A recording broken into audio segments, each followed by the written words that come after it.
Para encerrar o nosso estudo sobre o livro de Deuteronômio, vamos dar uma passada rápida no esboço do livro.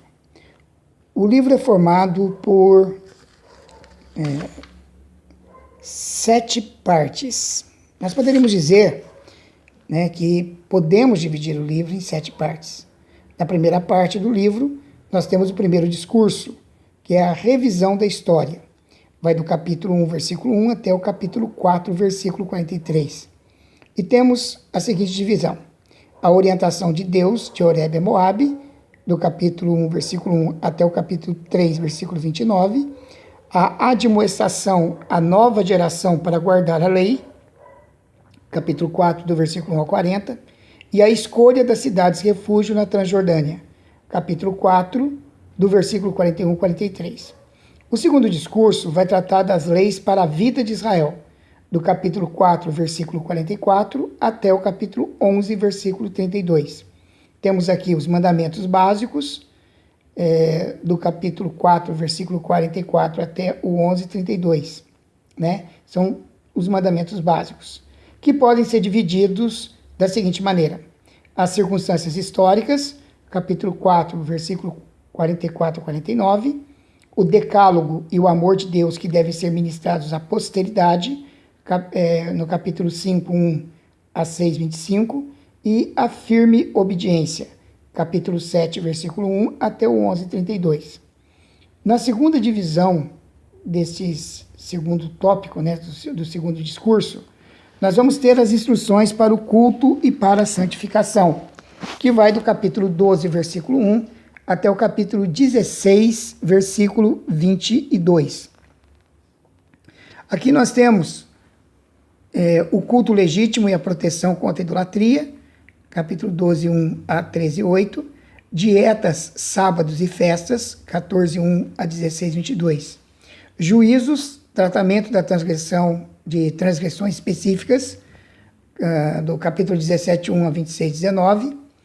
E aqui nós vamos ver que Moisés ensina sobre a morte pela idolatria, como apelar, as responsabilidades de um rei também estão incluídas aqui, nessa terceira parte de juízos, que aí vai no capítulo 17, de 1 a 20, o castigo pela bruxaria e pela falsa profecia, e também falando sobre o verdadeiro profeta, 18, 1 a 22.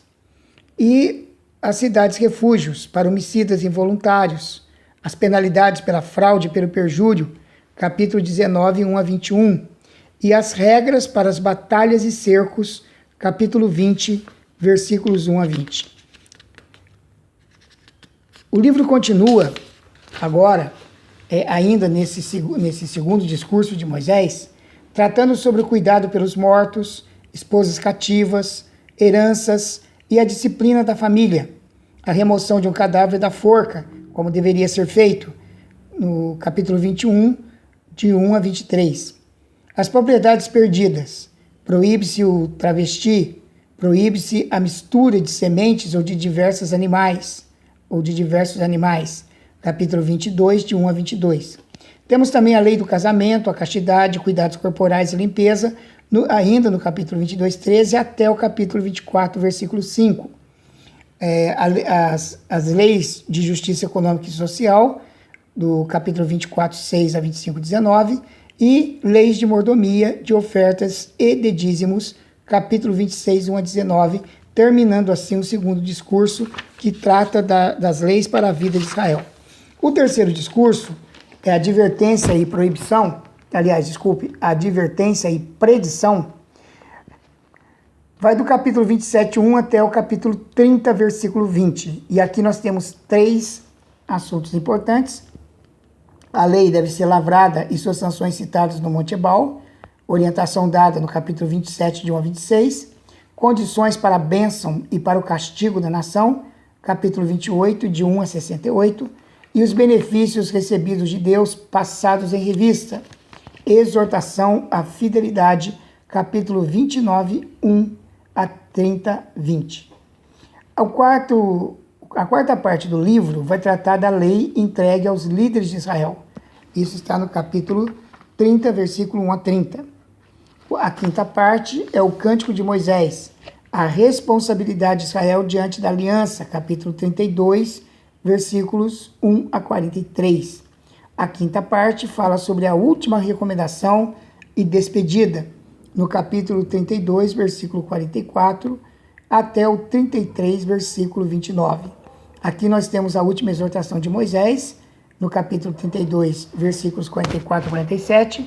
Moisés avisado da morte que se aproxima, capítulo 32, versículos 48 a 52. E a bênção final de Moisés sobre Israel, tribo por tribo, no capítulo 33, versículos de 1 a 29. E no final, na sétima parte do livro, nós vamos ver a morte de Moisés e o seu sepultamento, no capítulo 34, versículos de 1 a 12. Assim, então, encerra-se o livro de Deuteronômio, um livro que é muito importante dentro da história bíblica, dentro do plano de salvação de Deus, né? Um livro que é uma releitura da lei e uma proposta de vida para o povo de Israel e que, por extensão, tem inúmeras aplicações para a nossa vida como cristãos nos dias de hoje. Bom, nós vamos entrar ainda agora na segunda parte do nosso curso, né? Terminamos a primeira parte que tratou do Pentateuco, ou seja, os 5 primeiros livros da Bíblia, né? Agora nós vamos entrar no estudo dos livros históricos. E nós vamos começar com os livros históricos com Josué. O livro de Josué, logo depois do livro de Deuteronômio. O nome de Josué aparece no hebraico como Yehoshua e significa literalmente salvação do Senhor. E na Septuaginta aparece como Jesus ou Jesus, cujo significado é o mesmo.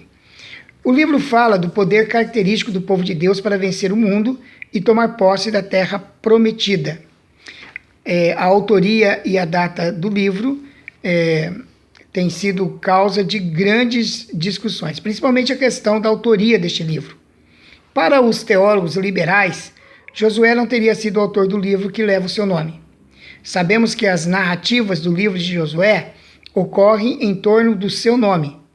É evidente que um colaborador acrescentou mais tarde os últimos 5 versículos que tratam da sua morte, bem como da morte de Eleazar. Sugere os eruditos que tal colaborador poderia ter sido Finéias.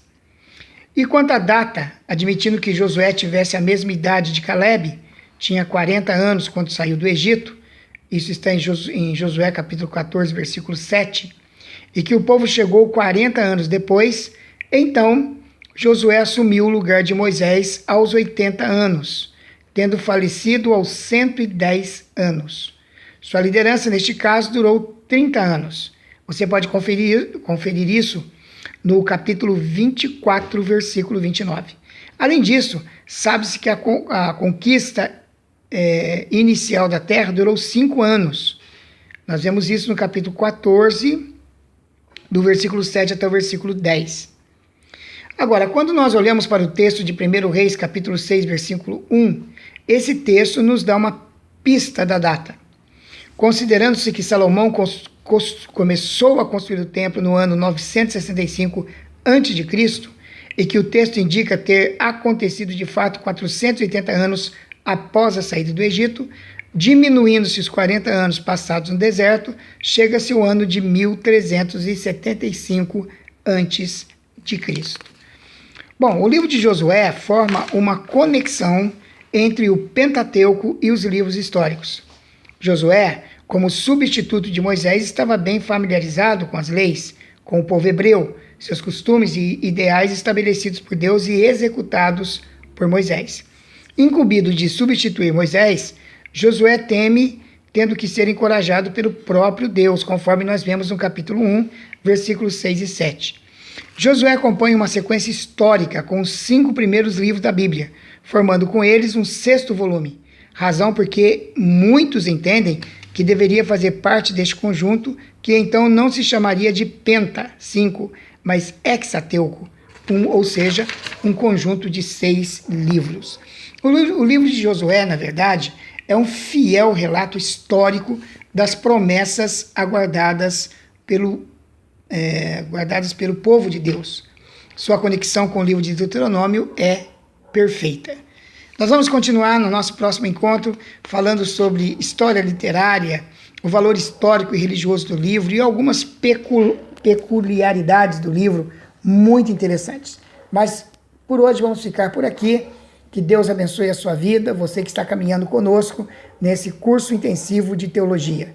Um grande abraço, que Deus continue abençoando sua vida, sua família, seu ministério, que a graça e o poder de Deus esteja sobre você.